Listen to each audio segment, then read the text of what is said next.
I'm Nicole Lappin, the only financial expert you don't need a dictionary to understand. It's time for some money rehab.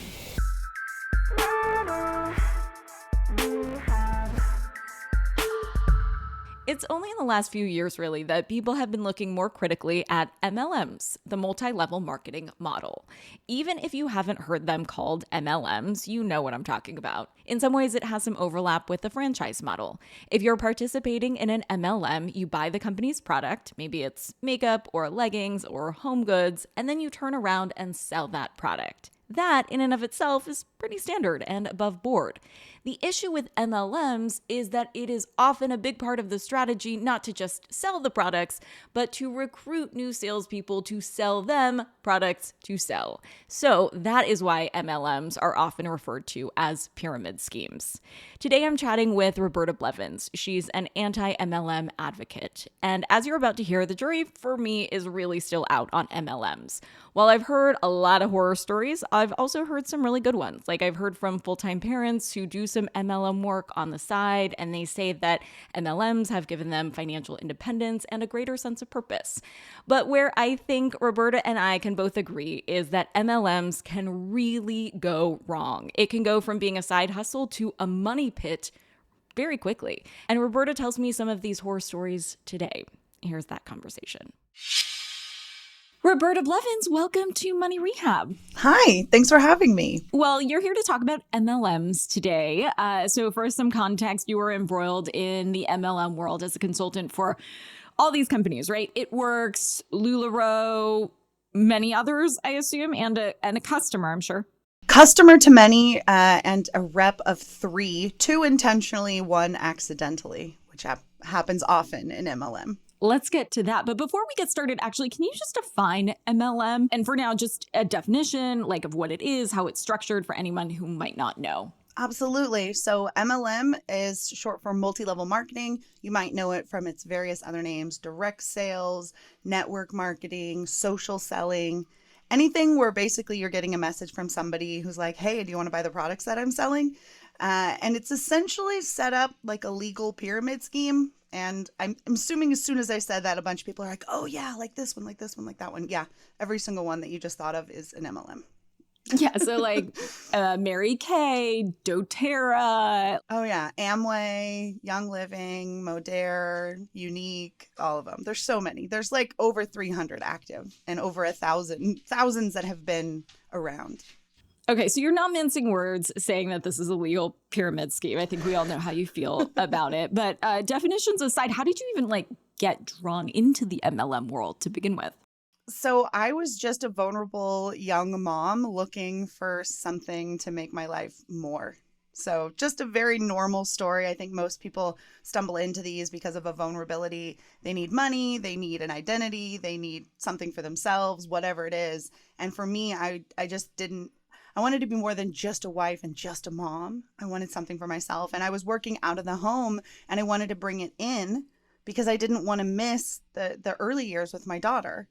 And so I just started looking, and my father had passed away, and I had seen some unflattering photos of myself, and I was already in that mindset. And I was like, I'm going to do this. And my cousin was selling It Works at the time. And it was the thing that was really big back then were those crazy wrap things, which is like. Wait, what things? They were called wraps, but they said the slogan was, ask me about those crazy wrap things, was sort of like, we're on like everywhere. Anybody back in like mid 2000s that was in the circle of MLMs remembers. And they were essentially I missed that. Plastic sheets that had some sort of like fancy magic lotion that you wore. You wrapped yourself in saran wrap and you sweated out a couple pounds. And then you're like, they work. It's amazing. That sounds terrible. Absolutely. Super sweaty, super gross, stinky. Ugh. Just the fact of like wrapping yourself in saran wrap. It's like very Kathy Bates. Yeah. And it was too much for me. I lasted maybe 3 months in that company. And I was like, this is a scam. Everybody's selling the same thing. I'm not interested in wrapping myself in saran wrap anymore. And in fact, the roll of saran wrap that I bought, because I really thought that I was going to be so successful and need so much, I still have that. And I still wrap my food in it. Like since 2000? Oh, God. Since like 2007. Well, at least you're not wrapping yourself in it. So they kind of got you at a vulnerable time. Absolutely. Right. It was actually early 2010s because I had just had my daughter and she was born in 2011. So yeah, early Okay. 2010s actually. And when did you start to feel like something wasn't right? Well, it works almost immediately. And that's why I missed all of the red flags a year later when I decided to join LuLaRoe. Because the red flags were different and I was wearing rose-colored glasses, so they just looked like flags. So tell me about leaving It Works, like for obvious reasons. I mean, even when you tell me about the crazy rap, I think anyone could find red flags. Oh yeah. So what were what were the ones when you went to the next company? Well, I left It Works just because it seemed like nothing that I wanted to do. It was really just like, this isn't going to work for me, even though they say it will. And I just left, and it was kind of embarrassing. And there wasn't a big announcement or anything. I just sort of faded into the whatever, you know. A year later, when LuLaRoe came around, I was still feeling the same emptiness because I hadn't done anything to fix my mental health or really unpack anything that had happened to me. I had just buried it even deeper. And so when LuLaRoe came around, the thing that I was missing the most, being a mom of a child who was not in school yet, was community, was friends. I didn't have any friends that had kids my age. I didn't have any friends that were like local that could hang out or wanted to go hang out at a park for hours on end. And so because I didn't have those friends, that's what I was looking for. And I just randomly stumbled upon a friend of mine on Facebook who was like a mom friend who had these brightly colored leggings, and they were cute. You know, I was home most of the time. And so I wanted to just be comfortable, and they had matching sets that you could match with your kid. And I was like, this is the only time in her life where she's going to be super into it. I was actually wrong. She's still super into it. Just a little different. She would never be caught dead in LuLaRoe now. And so it was just really fun, and we wanted to have fun. And I thought, why not? And I'm watching people on Facebook, like selling these leggings. They're like flying off the shelves like hotcakes. And I was like, I could sell leggings. Like, that's not hard. Look at all these people. They're like, I have a pair of leggings, and 25 people are like, I want them. So I was like, yeah, that's super, like, done. And so I missed every single red flag. But the red flags weren't there until after I signed on the dotted line. Like, I guess I could have really done a lot of research and gone and found people that had left and been like, tell me what it was about. But even back then, the big red flags hadn't even happened yet. So it was still a very young company. Most of the people that were in it were super duper jazzed. Mario Lopez had just been at their like event. I was like, oh my gosh, AC Slater's down. Mario. Like, let's do this, right? Like, like, why not? This sounds like a really cool thing. And all of the people that were selling it were very much like, you'd be perfect, which is a total MLM thing. And you know, the people that wanted me on their team were like, what can we do to help? Like, do you need some forms?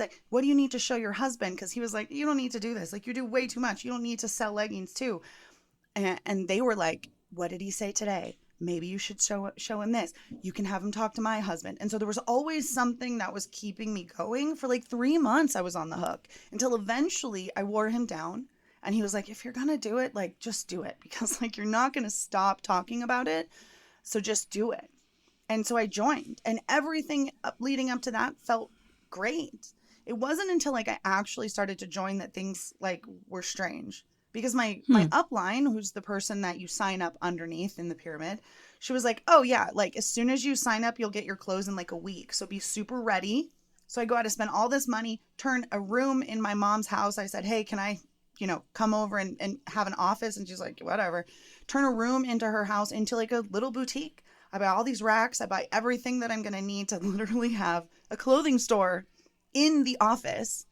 And I sign up, and the first red flag happens. Oh, well, we're so popular. You're going to have to wait 6 weeks to get your clothes. I was like, whoa, like I thought 6 days. Now you're telling me 6 weeks. And all these other people are joining. I should have been like, whoa, too many people joining. You're flooding the market. Like, it's too much. But I was like, yes, everybody wants this. Everybody's into it. Everyone wants to be a part of it. This is a green light. This is great. Let's keep going. Like, let's do this. I had people that were joining me and joining my team, and I wasn't even in LuLaRoe yet.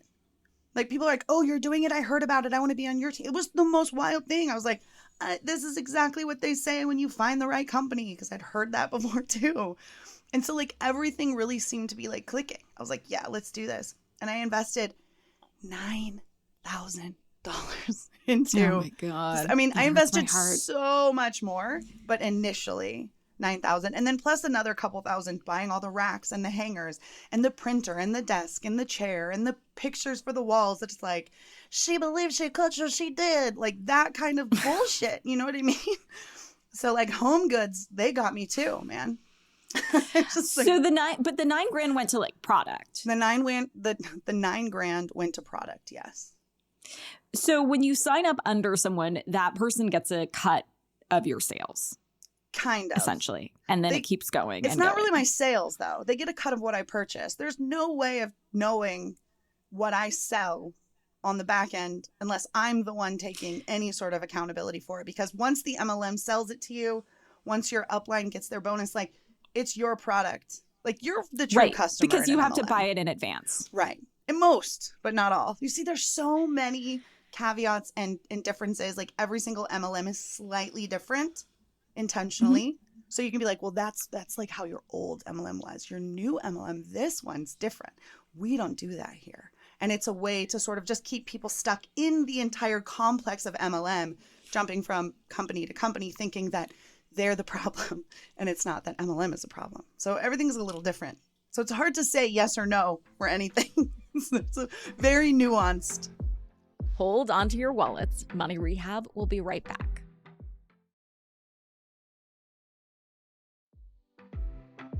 And now for some more Money Rehab.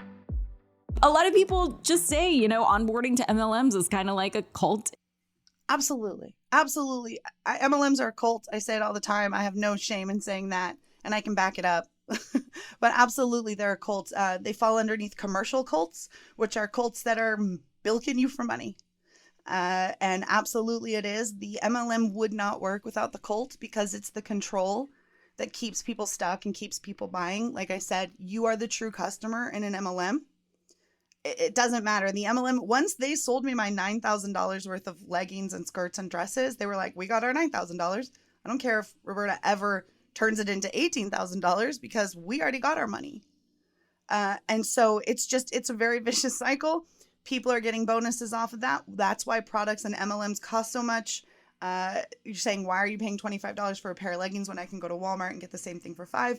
Well, at Walmart, they're not paying bonuses on top of bonuses on top of bonuses on top of bonuses because Walmart is not a pyramid scheme. No matter how many people on the internet will tell you that corporations are the real pyramid scheme, they're not. They're just not. And then also when I would ask questions, I was made to feel crazy. And I didn't have language that I was being gaslit. I didn't have that language. I didn't know what it was. I didn't know what it meant. And I'm like, no, I'm not crazy. Like, I'm not. You're telling me this could never happen. And I'm literally holding it in my hands telling you that it is happening. They were like, with the stinky leggings and the wet leggings, I got all of this damaged inventory and they refused to take it back or refund me. And they were telling me that I needed to dry them and sell them at a discount. Or, they said the stinky ones, if I threw them in the freezer, they would be fine. And then I could sell them. And I was like, I'm not going to sell damaged goods. Like, you should be refunding me. And before I did what I do now, I was a hairstylist. And so dealing with even like a faulty pump on a hairspray, I knew that when the rep came in, I'm like, psst, psst, doesn't spray. And they're like, here's a brand new one. Switch, no questions asked. So I knew in a true business sense, when there's a faulty product, that the company trades it out, no questions asked. And the amount of back and forth I was getting, just being like, why is this wet? I mean, it should have been like, oh my God, I don't know why it's wet. That's a huge problem. We shouldn't be sending wet stuff out. We're going to fix that. It was like, that's so weird. It's never happened before. Are you sure? And I'm like, yeah, I'm literally wringing water out of it. Yeah, I'm absolutely sure. So it was that sort of stuff that sort of started the seed. That was the seed that planted. And that was only probably like 8 months into my 1.5 years that I was there. So that was like a seed. So like anytime anything odd happened again, I could go back to that moment and be like, oh yeah, they did that to me with the leggings. Like they do that. That's what they do. And it was just sort of like piling on. Then I noticed certain people leaving. They did this buyback program that in the documentary LuLaRoe, they go into it pretty well. So it's very easy to understand. And they had this buyback program. And as soon as there was this 100% guarantee, a ton of people left. And they were like, I can't do this anymore. Like, Mark is a narcissist. And I was like, what? And I just couldn't see it. I just couldn't see it. And a ton of people that I really loved and respected left. And I was like, that was odd. And that just sort of kept happening. And then there was this one woman who was sort of reporting on things, and I was told to go look at it. And I was like, what is going on? And it was just a little bit and a little bit and a little bit until eventually I was like, I can't do this anymore. Like, this is happening almost every single day. You're telling us this. I remember we were saying, hey, this shouldn't be happening. And instead of like having a professional response, the owner of LuLaRoe, Mark, started singing that like song, 'Cause You Had a Bad Day. Like, he was singing that to us in a Zoom meeting, like telling us that like we just need to get over it and like bad days happen. And I was just like, no, like I'm done. Like, this is true. Like, I didn't know what was going on. I was absolutely being gaslit, and I couldn't figure it out. And I remember the day that I left was the day that they pulled the 100% buyback that they said was not going anywhere. And I was like, there's this, that cemented it. There's the confirmation that I made the right decision. Like, it was literally hours after I had resigned and said I was leaving that they pulled this and screwed so many people. And I was like, yeah, okay, I made the right decision. So it was just little things like that. I didn't even realize it was a cult. Like, for me, I felt like it was a scam of a business. Like, if it was really a true business that really, truly cared, they would be doing X, Y, Z, and they're not. So for me, it was more like, I can't deal with this scammy shit. I can't. And then leaving and talking to other survivors in Facebook groups that I was not allowed to be a part of when I was in LuLaRoe, and having everything that had happened to me being confirmed. I was like, oh, all of you got wet leggings? Oh, all of you got stinky ones too? It was like, oh, I'm not just the only one. I'm not crazy. And it was at that point that I was like, okay, we got something here. And I started doing research, and I found Dr. Stephen Haston, and I learned more about cults, not just from like a fascination standpoint, but from, I think I was in one, how do we unpack this? And it's just been like, and that was September 2017. So from that moment, it has literally been a learning experience for me going forward every single day to figure out what I was a part of, how I got into it, and to how to warn others about this.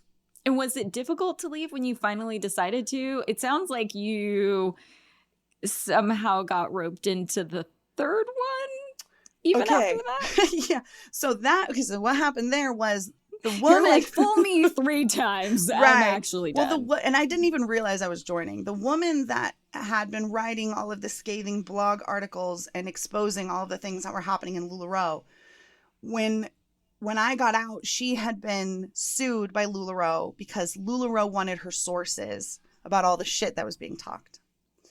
Very interesting story and case, and MLM lore. They wanted her sources, and she wasn't going to give them up. And it was sort of just this, like, they were trying to say, like, she's not a journalist, and so she doesn't have, like, the anonymity. Like, and so I had sent her a couple blog posts about how bloggers could be journalists and different ways to defend herself, because I had been in that world. And so I was like, hey, these might be helpful to send on to your lawyers. And she was like, oh my gosh, thank you so much for thinking of me. What are you doing now?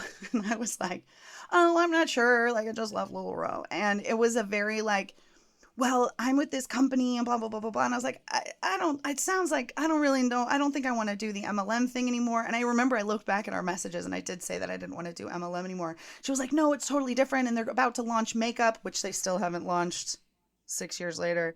And you should definitely try it. Let me send you like a link to get this really good, like, tryout pack.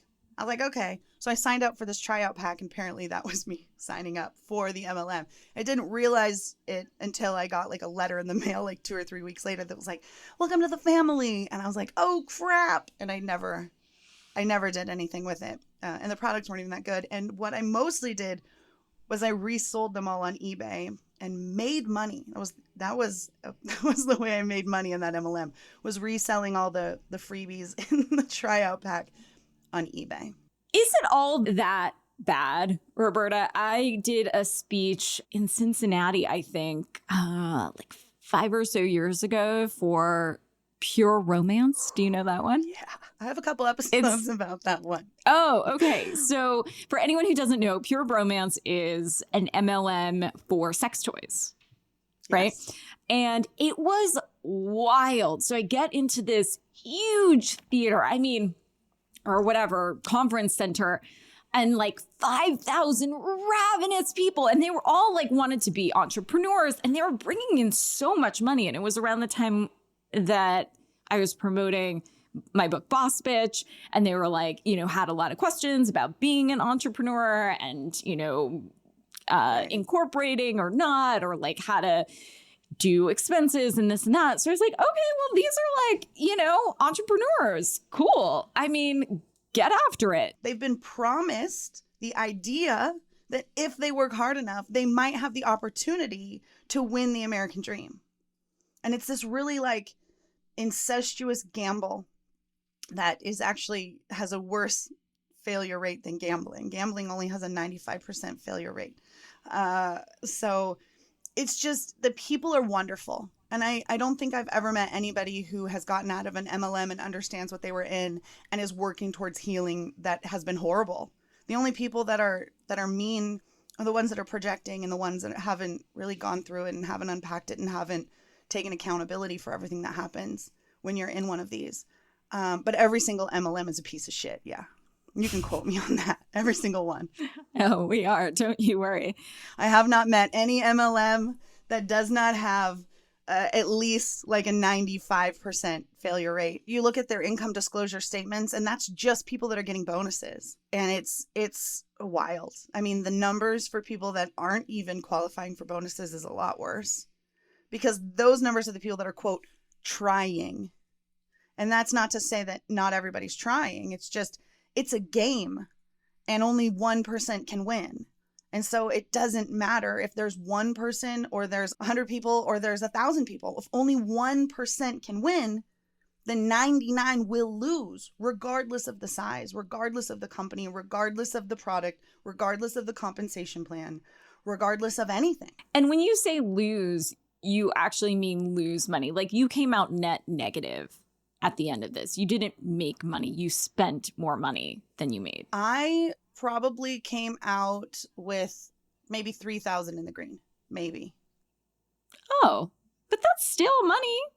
But not for a year and a half. $3,000 for a year and a half is nothing. I mean, that's pennies. That's not true. even a livable wage. That's lower than prison wages. Totally agree. But yeah. But people are assuming this is a full-time thing, not a side hustle. Because for a side hustle, if you're making $3,000, I'm fine with that. Well, most people aren't treating it as a side hustle. I see. Because you have a lot of work to do. A lot of the times when I do numbers, I will use a part-time. I will use a 20 hours a week figure. I always go the benefit of the doubt of the MLM.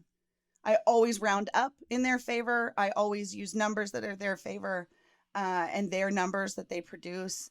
And basically what it is Dr. John Taylor, and you can find this, it's still on the FTC's website, but Dr. John Taylor, he's incredible.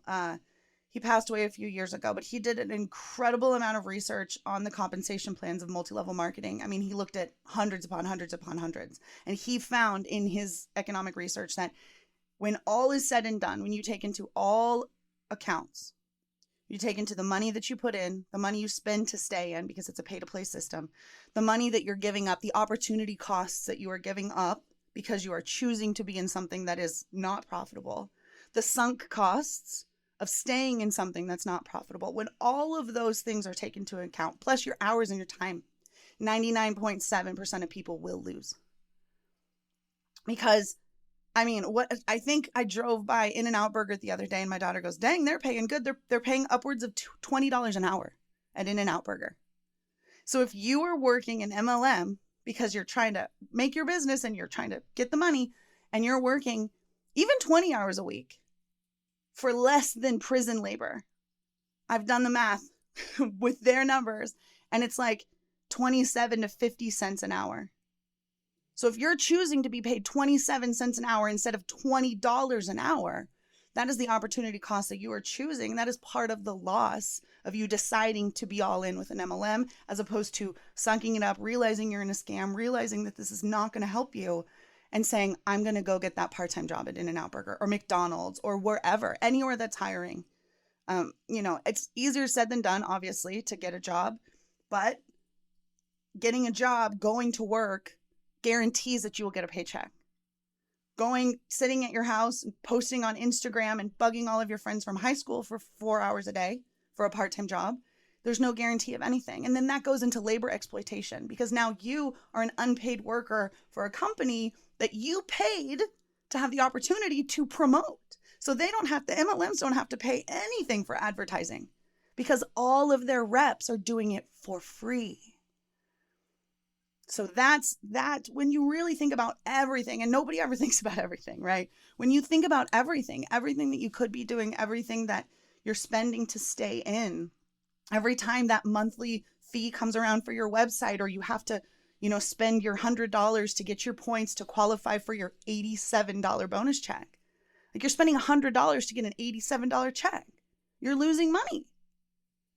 So it's all of those little things. Nobody ever wants to do a profit and loss. Nobody ever thinks about a lot of different things. And even when they do a profit and loss, they don't think about the babysitter they had to get, or the gas to go to the meeting, or the fast food on the way that they got, all of the other things that they have to account for because they're going to that. Most of the people I talk to come out minus a few thousand. That's terrible.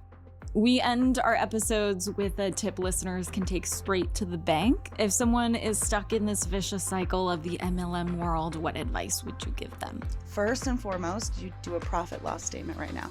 First thing, look at all of the ins and all of the outs.